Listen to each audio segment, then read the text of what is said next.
An NFL linebacker, a rising career, and one day he was gone, lost to the ocean. This is not just a sports story, it's a mystery, a tale of a man who reached the biggest stage in football, only to vanish in a way no one could have imagined. Marquise Cooper was more than just a player. He was a son, a husband, a father, and a dreamer. From his early days in Arizona to wearing the iconic silver and black of the Raiders, his journey seemed like a blueprint for success. But fate had something else in store. On March 1st, 2009, Cooper joined a few friends on a simple fishing trip off the coast of Florida. It should have been a peaceful escape, just a few hours at sea. Instead, it became a nightmare. By the time the sun rose the next day, headlines across America carried the same shocking news: NFL player missing at sea. What really happened that day? Why did the boat capsize? And how did a young man with so much promise vanish without a trace? In this video, we'll uncover the full story of Marquise Cooper, from his childhood dreams to his battles in the NFL to the haunting details of his final hours on the water. Along the way, you'll also learn little-known facts about his life, details often overlooked in quick news reports. Stay with us until the end, because this is more than a tragedy. It's a story about ambition, family, and the unpredictable turns of fate. By the time we're done, you'll understand not only who Marquise Cooper was, but why his disappearance still haunts fans to this day. Welcome to History of Raiders, where we uncover the stories behind the legends. If you enjoy deep dives into history, mystery, and sports, make sure to hit that subscribe button and turn on notifications so you never miss our latest videos. Marquise Victor Cooper was born on March 11, 1982, in Mesa, Arizona. Growing up in the desert, he wasn't surrounded by football fame or glitz. What he did have was energy, endless, restless energy that made him stand out even as a kid. Coaches in his neighborhood leagues quickly noticed he wasn't just another boy chasing a ball. He had focus, he had drive, and he had a natural feel for the game. In school, Marquise was the kind of athlete every coach wanted. Tall, fast, and strong for his age, he seemed built for competition. But it wasn't just about physical strength. He had discipline, the kind that made him train when others rested. Teachers and teammates remembered him as someone who wanted to be better every single day. At Mesa's Marcos de Niza High School, his reputation grew. Friday nights under the lights, he became the player to watch. Lining up as a linebacker, he had a presence that could change the rhythm of a game. His tackles were sharp, his reads were quick, and his leadership stood out. While other players bragged about stats, Marquise let his effort do the talking. Quiet, determined, and relentless. That was his style. It wasn't long before college scouts came calling. Programs across the country saw the potential in him, but Marquise chose the University of Washington. Moving north, far from Arizona's desert heat, he stepped onto a bigger stage. Wearing the purple and gold of the Huskies, he embraced the grind of Division I football. At Washington, Cooper wasn't handed stardom, he earned it. Day after day, he pushed himself in practice, building trust with coaches who valued his discipline. On game days, he became known for his consistency. He wasn't the flashiest player on the field, but he was dependable. The kind of linebacker you could count on to read a play, close a gap, and make a hit. His work ethic set him apart. Cooper's teammates respected him because he never quit. Linebackers are often called the heart of a defense, and Marquise fit that role perfectly. He studied the game like a puzzle, analyzing offenses, predicting moves, and reacting in an instant. Coaches praised his football IQ, saying he saw the field like a chessboard. But beyond the X's and O's, he was motivated by something deeper, a dream. Like thousands of young players across the country, Marquise wanted the NFL. Not just the paycheck, but the chance to prove he belonged at the highest level. For him, it wasn't about fame or spotlight interviews. It was about the game itself, the challenge, the competition, the chance to test himself against the best in the world. Every hit, every practice, every sprint in the Washington program was another step toward that dream. And by the time his college career wrapped up, scouts had taken notice. Marquise Cooper wasn't just a hopeful kid from Mesa anymore.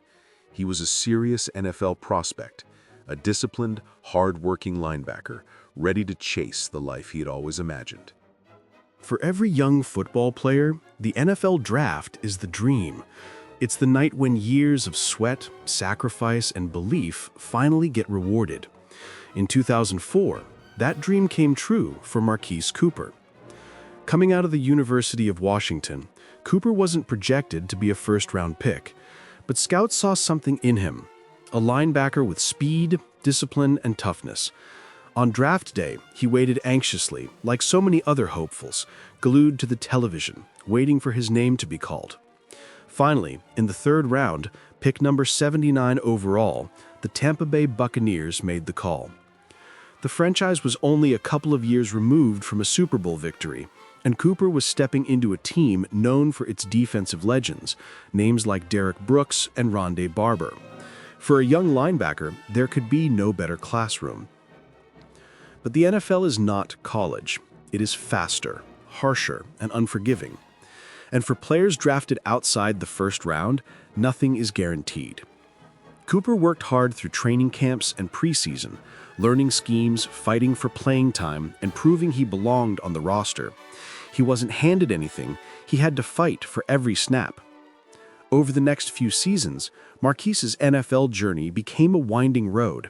He moved from team to team, a pattern that can be tough on any player. After Tampa Bay, he spent time with the Minnesota Vikings, the Pittsburgh Steelers, the Seattle Seahawks, the Jacksonville Jaguars, and the Tennessee Titans. Each time it was the same challenge, a new locker room, new coaches, new playbooks, and a new city to adjust to. This journeyman life isn't often shown on highlight reels, but it's the reality for many professional athletes. Behind every star you see on Sunday, there are dozens of players like Cooper, men who grind every week, fighting for roster spots, trying to secure a contract, always aware that one bad game or one injury could end it all. Despite the constant change, Cooper built a reputation as a hard-working, reliable linebacker. Coaches valued his discipline on special teams and his ability to step into different defensive schemes without complaint. He wasn't flashy, but he was dependable, the kind of player every team quietly needs. In 2006, Cooper signed with the Oakland Raiders. Wearing the silver and black meant stepping into one of the most iconic franchises in football. By then, the Raiders were a team struggling to regain their former glory, but for Cooper, it was a chance to carve out a bigger role. On the field, he brought energy and commitment. Off the field, he earned respect in the locker room. He wasn't the face of the team. He didn't lead highlight shows or draw headlines, but that never seemed to matter to him. Cooper played because he loved the game. He played because every down was a chance to prove himself, and whether it was in Tampa, Pittsburgh, Seattle, or Oakland, he carried the same quiet determination. Still, the constant movement took its toll. The life of a journeyman player meant no stability, no long-term home, no certainty about the future. For Cooper, that reality was balanced by family and by his love of the ocean, where he often found peace away from the chaos of football. But in the NFL, the clock is always ticking, and for Cooper, the years of bouncing between teams signaled what many players dread. The career window was closing. He was still young, still fit, but the league had begun moving on. When most people think of professional athletes, they picture the spotlight, the roaring crowds, the bright lights of the stadium, and the endless pressure to perform. But away from the field, Marquise Cooper's life looked very different. He was a family man first. In 2004, not long after starting his NFL career, Marquise married his longtime love, Rebecca. Together, they built a small, close-knit life that revolved around love and responsibility. Their daughter, Delaney, became the center of his world. Teammates often described him as a man who lit up when he talked about his little girl. The intensity and toughness he carried onto the football field melted away whenever he was with his family. But there was something else that defined him beyond football: the ocean. Marquise wasn't just a linebacker who enjoyed the occasional fishing trip. He was deeply drawn to the sea. Fishing, boating, and being on the water weren't just hobbies, they were passions. Friends say that whenever Marquise had a free day, he was either preparing his boat, checking the weather for fishing conditions, or already out on the waves. Even during the grind of an NFL season, he found time to escape to the coast. Some athletes turned to golf, others to nightlife. Marquise turned to the ocean. It gave him peace, a sense of calm that balanced out the violence and chaos of professional football. After his NFL career began to slow down, those passions only grew stronger. Marquise had bounced around the league, playing for multiple teams. By 2008, his time in football was uncertain. But instead of letting that uncertainty weigh him down, he leaned harder into the things that gave him joy. Boating became more than a pastime. It became part of his identity. His friends knew him as someone who was always eager to share the water with others. If you were close to Marquise, chances are he had invited you out on a fishing trip. He loved the challenge of catching big fish, but he also loved the simple routine of being out on the waves, surrounded by nothing but blue skies and endless water. There was a rhythm to his life. He'd grind in practice, put his body on the line in games, and then retreat to his sanctuary on the ocean. It was his way of balancing two very different worlds. Even when his career kept him moving, from Tampa Bay to Minnesota, from Seattle to Oakland, the one constant was his connection to the water. In every city he sought it out. It was as if the ocean was his anchor, a reminder of who he was outside of football. Friends would later recall how Marquise seemed happiest in those moments, when he wasn't in pads or under a coach's command, but instead at the helm of a boat, laughing with friends, lines cast into the sea. His life beyond football was quieter, more grounded, and deeply tied to the people he loved and the waters he trusted. It was the first day of March in 2009. The Florida sun had just begun to rise, painting the sky in shades of gold. For Marquise Cooper, the plan was simple: a day on the water with friends. Fishing had always been one of his passions. It gave him peace. Away from the roar of stadium crowds and the grind of football, the ocean felt like freedom. That Sunday morning, he prepared his boat, a 21-foot Everglades craft, sturdy and built for the Gulf waters. Joining him were three close friends: Corey Smith, a defensive end who had played for the Detroit Lions; William Bleakley, a former University of South Florida player known for his toughness; and Nick Schuyler, a friend who had once played at the University of South Florida as well. 4 men, bound by football, friendship, and a love of the sea. The weather reports that day had hinted at unsettled conditions, but nothing that screamed danger. Like many seasoned Floridians, the men assumed they could handle it. After all, Cooper was no stranger to boating. He grew up around the water, often taking trips whenever he could. He knew these seas well, or so it seemed. By late afternoon, the Gulf's mood began to shift. Winds picked up. The water grew choppier, restless. Waves that had been playful hours before now slapped against the boat with force. What started as a calm fishing trip was quickly becoming a test of nerves. As daylight faded, they made a decision. It was time to head back. Cooper turned the boat toward shore, but somewhere along the way, trouble struck. According to later reports, when they tried to free the anchor, they made a critical error. Instead of tying the anchor line to a cleat at the bow, it was attached incorrectly to the stern. As the men struggled to pull it free against the force of the waves, the boat began to tilt dangerously. The Gulf did not forgive the mistake. Within moments, a powerful wave hit. The boat lurched, water poured over the edge, and then, With terrifying speed, it flipped. Now, in the dark waters of the Gulf of Mexico, 4 men clung to an overturned hull. What had started as a day of fishing had turned into a fight for survival. The temperature of the water was dropping. The Gulf that time of year can dip into the 60s, cold enough to drain strength hour by hour. The men tried to climb onto the slippery hull, their muscles burning with effort. They shouted into the wind, but the sea swallowed their voices. Night fell. The stars came out above, indifferent to the struggle below.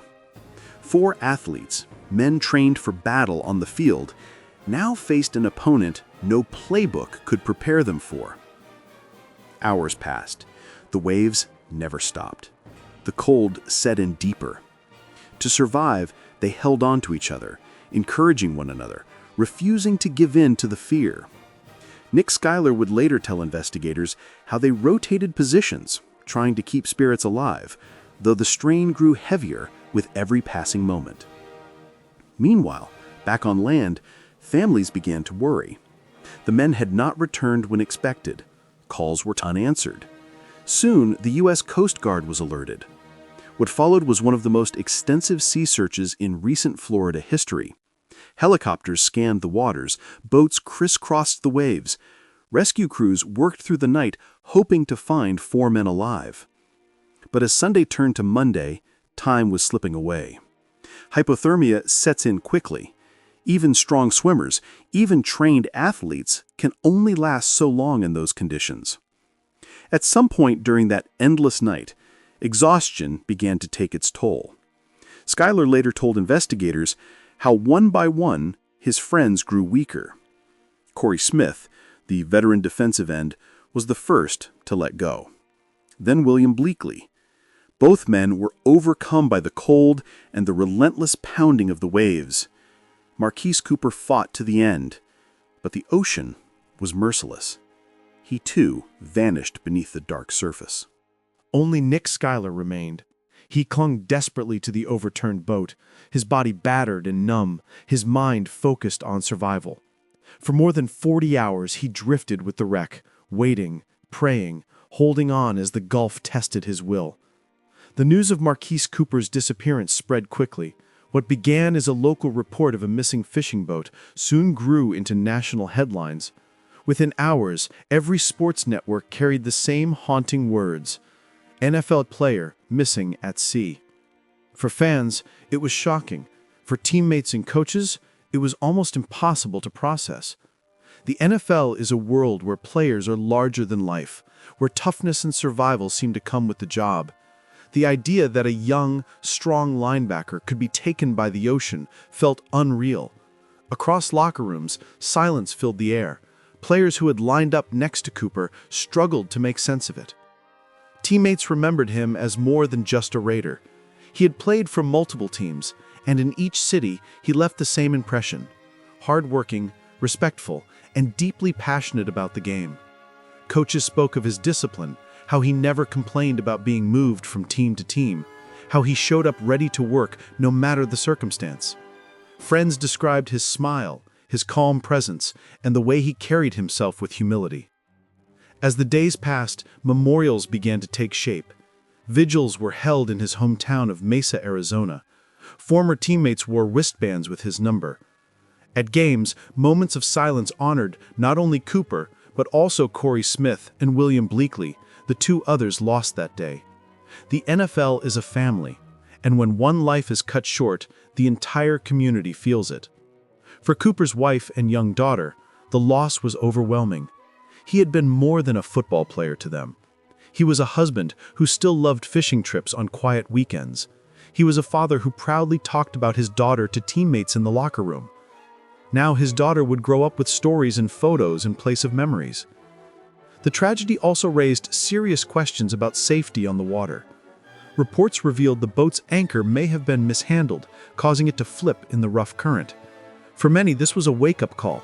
Boating safety courses, better equipment, and awareness campaigns soon gained attention. Cooper's story became more than just a headline. It became a reminder of how quickly accidents can turn deadly. Even years later, players and fans still speak of that weekend. It wasn't just that the NFL lost an athlete. It was that a family lost a father, a wife lost her partner, and a community lost a young man whose life had only just begun to settle after football.